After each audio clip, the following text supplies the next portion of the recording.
It was a busy afternoon at the heart of the city. One of those days when everything felt just a little more chaotic than usual. Inside a charming little restaurant, tucked away on the corner of a bustling street, Chef Marcus was doing what he did best, whipping up plates of delicious food while keeping an eye on the flow of customers.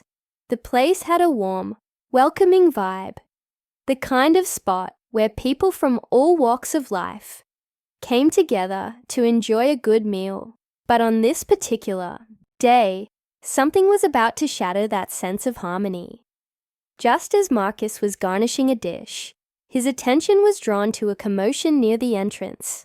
A woman, mid-50s, expensive-looking handbag, a sharp, disapproving glare, was standing with her arms crossed, staring at a man who had just walked in. Her expression was one of pure hostility. Her lips pursed like she had just smelled something awful. The man she was glaring at was Dr. James Carter, a well-respected physician in the community. He had just finished his shift at the hospital, still dressed in his neatly pressed scrubs, and had come in hoping to grab a quick bite before heading home. But before he could even approach the counter, the woman's voice rang out, sharp and accusatory. "Excuse me? You can't be in here," she snapped, her eyes narrowing. Dr. Carter frowned, glancing around, confused. "I'm sorry?" he asked politely, shifting the strap of his bag over his shoulder. The woman huffed. "I know exactly what you're up to. I've seen people like you before, lurking around, pretending to be something you're not. This is a nice place, and we don't need any trouble." A heavy silence fell over the room. Conversations at nearby tables came to an abrupt stop. The staff froze, exchanging nervous glances. Marcus, still holding a plate in his hands, felt his stomach twist. He had seen things like this before, but it never got any easier to witness. Dr. Carter's expression remained calm, though a flicker of disbelief crossed his face. "Ma'am, I don't think you understand. I'm just here to get some food." "Oh, sure," she scoffed. "Food? You people always have some excuse. I bet you're trying to sneak in the back or harass the staff. I should call the police." Marcus had had enough. He stepped forward, his voice firm but even. "Ma'am, he's a paying customer, just like anyone else. There's no reason for this." But she wasn't listening. She was already fumbling in her purse, pulling out her phone. "I'm calling them. Right now. Let's see how fast they get here." Dr. Carter let out a slow breath, rubbing his temples. He had spent years helping people, saving lives, treating the sick, working tirelessly to make a difference. And yet, here he was, being treated like a criminal for simply walking into a restaurant. Marcus, his patience wearing thin, glanced toward the other diners, most of whom were watching in uncomfortable silence. Some looked sympathetic, others just looked away, unwilling to get involved. Then, as if the universe had a sense of irony, the unexpected happened. The woman, still ranting into her phone, suddenly gasped. Her eyes widened in shock as she clutched at her chest. A sharp, pained expression took over her face, and within seconds, she stumbled back, her breath coming in short, panicked gasps. Her phone slipped from her hand and clattered onto the floor. Marcus took a step forward, alarmed. "Ma'am, are you okay?" She opened her mouth, but no words came out. Instead, she gasped again, her face contorted in pain. A few people jumped up from their seats, startled, and then, in a cruel twist of fate, the very man she had just insulted, the one she had been so desperate to have removed, was the only one who could help her. Dr. Carter didn't hesitate. Without a second thought, he stepped forward, his medical instincts kicking in.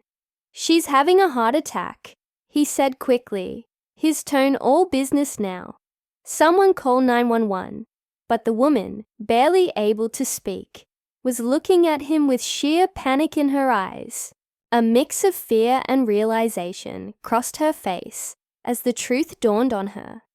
The man she had tried to get arrested was now the only person standing between her and death. And in that moment, as she gasped for breath, she wasn't thinking about her prejudices, her assumptions, or her misplaced anger. All she could think about was one thing. Would he help her? Would the man she had treated so terribly save her life? The room was dead silent. The air was thick with tension. And then, as Dr. Carter moved swiftly to her side, he could feel the weight of the moment. The woman's face had gone pale, her chest heaving with each labored breath.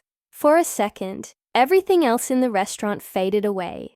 The clatter of dishes, the soft hum of conversations, all of it disappeared into the background. It was just him and her now, the woman who had moments ago been convinced he didn't belong, now needing him in the worst way possible. He took a deep breath, trying to keep his composure. He had seen this before. Heart attacks were something he dealt with regularly. But the shock of it all, the sudden shift from being accused of something he didn't do to now being the only person who could save her, was unsettling. Stay with me, Dr. Carter said, his voice steady but urgent. He glanced up at Marcus, who had already pulled out his phone to call for help. Tell them it's a code red. I need an ambulance, fast. Marcus nodded and rushed off to make the call, his face tight with concern. The others in the restaurant remained frozen, unsure of how to react. Some exchanged uneasy glances, while others simply stared at Dr. Carter, almost as if they couldn't believe what was happening. The woman's breathing was shallow now, and Dr. Carter's mind raced. He had been trained for this, had spent years perfecting his skills, but nothing could have prepared him for this moment. The woman, who had been so quick to judge him, was now relying on him for her very survival. There was no room for pride or anger, only the task at hand.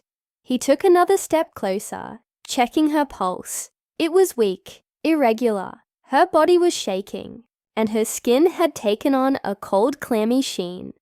He knew time was running out. "Ma'am, listen to me," he said softly, placing his hand on her shoulder. "I'm a doctor. I'm here to help you, but you need to relax. Just breathe slowly and trust me." She blinked, barely able to focus on him through the fog of fear and pain. Her lips trembled, and she opened her mouth to speak, but no words came out. Her eyes met his, filled with a mixture of terror and regret. "I'm sorry," she whispered, barely audible. Dr. Carter could barely hear her, but he caught the words, and it struck him. There was so much more to this than just the heart attack. He could see it in her eyes. The shame, the realization that everything she had believed about him was wrong. She had judged him, labeled him, and now in the most vulnerable moment of her life, she was asking for his forgiveness. But forgiveness wasn't what she needed right now. She needed a doctor. She needed someone who could act fast, who could save her. And that was what he was going to do. The tension in the room grew heavier.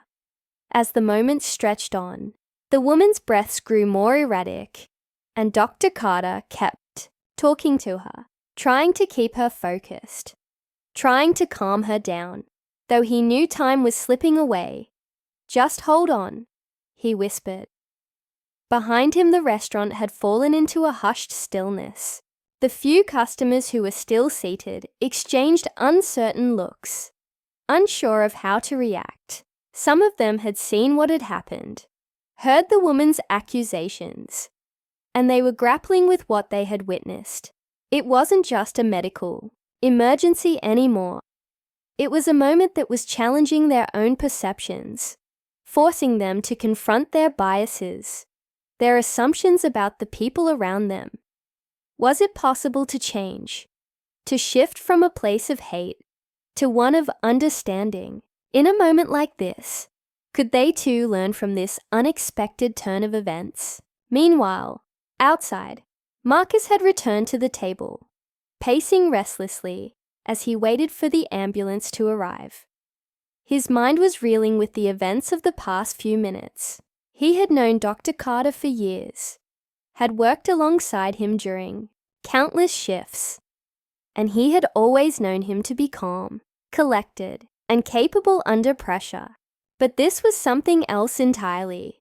The man who had come into the restaurant for a quick meal had become the unlikely hero, and the woman who had started it all, who had tried to force him out of the restaurant, was now in his hands. As the ambulance sirens wailed in the distance, Dr. Carter continued to do what he could to stabilize the woman. He had never been one for drama or unnecessary theatrics. He focused on the facts, but something about this moment felt different. There was an undeniable tension in the air, a growing weight of unspoken emotions. The woman's breaths were growing fainter now, and Dr. Carter pressed his hand to her chest, applying steady pressure. "Come on, stay with me," he urged, his voice still calm, but with a sense of urgency that was hard to ignore. A few minutes later, the sound of the ambulance grew louder, and the doors burst open. Paramedics rushed in, their own skills kicking in as they quickly assessed the situation. Dr. Carter stepped aside, his role in this moment shifting from that of the rescuer to that of the advisor. "Is she going to make it?" Marcus asked, his voice tight with concern. Dr. Carter didn't answer immediately. He watched as the paramedics worked, securing the woman onto the stretcher, carefully monitoring her vital signs. His heart pounded in his chest as the weight of the situation pressed down on him. He had done everything he could, but now it was out of his hands. But one thing was certain. This moment had changed everything. The woman, her face pale and drawn, looked up at him as the paramedics wheeled her out of the restaurant. Her eyes were wide with an unspoken question, a mixture of guilt and gratitude. She wanted to say something, but she couldn't. There was nothing left to say. As the door swung shut behind them, the room fell into an uneasy silence. The tension was palpable. The customers, who had witnessed everything, were left to grapple with what they had just seen. It wasn't just about the woman's heart attack anymore. It was about the prejudices they carried with them every day, the assumptions they made about the people around them, without ever truly seeing them. Would they ever be able to look at each other the same way again? Would the woman who had called the police on an innocent man ever be able to confront her own biases? And would Dr. Carter ever be able to find peace with what had just happened? As the restaurant slowly returned to its quiet rhythm, the question hung in the air, unanswered. The events of that day had irrevocably changed everyone involved, but how they would move forward from here was still to be written.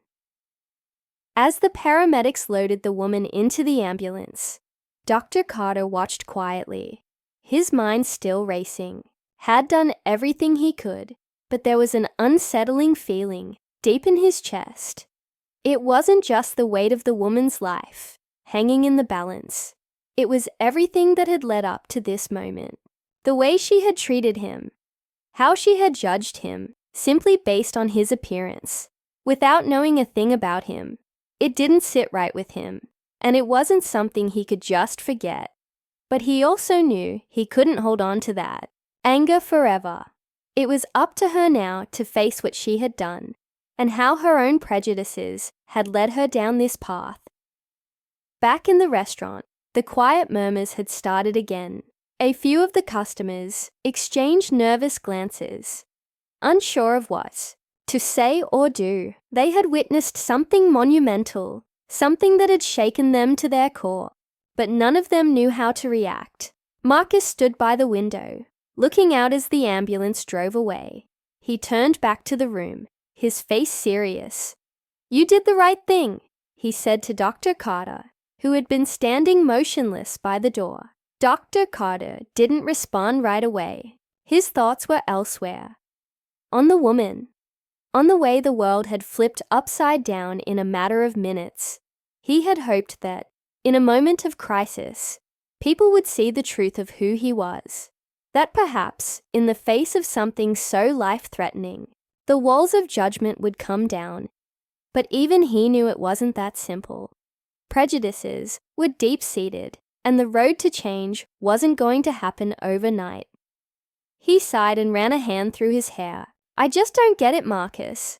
Why does it take something like this for people to realize they're wrong? Marcus nodded, understanding. I don't know, man. It's like people are so focused on their own beliefs.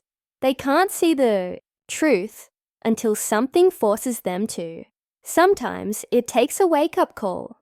Dr. Carter looked around at the other diners, who were now returning to their meals, trying to pretend that everything was normal again. But he knew things had changed. The air was different. There was a sense of discomfort, but also a sense of curiosity. He wondered if any of them had truly learned anything from what had just happened. A few minutes later, Marcus walked over to the counter and picked up a message that had been left by one of the staff. It was from the woman, Karen, as he now realized. Apparently, she had made a full recovery at the hospital. There had been no lasting damage. She wanted to apologize. The words on the paper were short, but they carried weight. I'm sorry for what I said to you. The message read, I was scared and ignorant, and I let that cloud my judgment. You were just trying to help. I hope one day I can show you that I'm a better person than I was. Dr. Carter read the message slowly, his heart heavy. Part of him wanted to feel satisfied. After all, she had called him every name in the book, threatened to have him thrown out, and then turned to him in desperation. But there was no easy answer here. There was no clear closure. Karen's apology was a step in the right direction, but it didn't erase the hurt. It didn't undo the harm she had caused. And yet, for Dr. Carter, it was a reminder that people could change if they were willing to face their own flaws. He turned to Marcus, holding up the note. She's trying to make it right, but I'm not sure I can forgive her just yet. Marcus leaned back, thinking for a moment. It's okay, man. It's your choice. People don't just change overnight, but you can't let it eat at you. You did your part. You saved her life. The rest is up to her. Dr. Carter nodded slowly. He had done the right thing. He had saved her life, even after everything she had said to him. And in that moment, he realized that sometimes that was all he could do. He couldn't control how others saw him or what they thought, but he could choose how he responded, how he moved forward. Later that week, Dr. Carter found himself at a local community event, a charity fundraiser for underprivileged children. He hadn't expected to see her there, but as he entered the venue, he saw Karen standing near the food table, nervously sipping on a drink. She was looking around, clearly out of place. When their eyes met, she froze for a moment, but then she stepped forward, looking him in the eye. Dr. Carter, she started, but her voice faltered. I didn't know where else to say this, but I wanted to apologize again. What I did to you, how I treated you, it was wrong. I don't expect you to forgive me, but I want you to know I've been working on myself. I'm going to take responsibility for my actions. I just hope I can learn from this. Dr. Carter paused, taking in her words. For the first time, he saw the sincerity in her eyes. There was no defensiveness, no anger, just a woman confronting her mistakes, and something about that moment felt right. He nodded, his expression softening. It's a start, Karen. A good start. And just like that, the weight he had been carrying began to lift. It wasn't about whether or not she would change overnight. It was about her taking that first step. That was something he could respect. As he walked away from the conversation, a thought lingered in his mind. Sometimes it took something extreme, a life-or-death situation, to shake people out of their prejudices. And while the road ahead for Karen might be long, for the first time in a while, Dr. Carter felt a glimmer of hope that change was possible. The restaurant, the ambulance, and the woman's apology were all pieces of a much larger puzzle, and even though it wasn't the perfect ending, it was a reminder that compassion and understanding, even in the most unexpected moments, could break down barriers. As the evening drew to a close, and the hum of conversation filled the air, Dr. Carter looked around at the world he was a part of. He couldn't change everything at once, but he knew that, with time, people could learn, they could grow, and that perhaps was the most powerful thing of all. It wasn't just about saving lives. It was about changing hearts,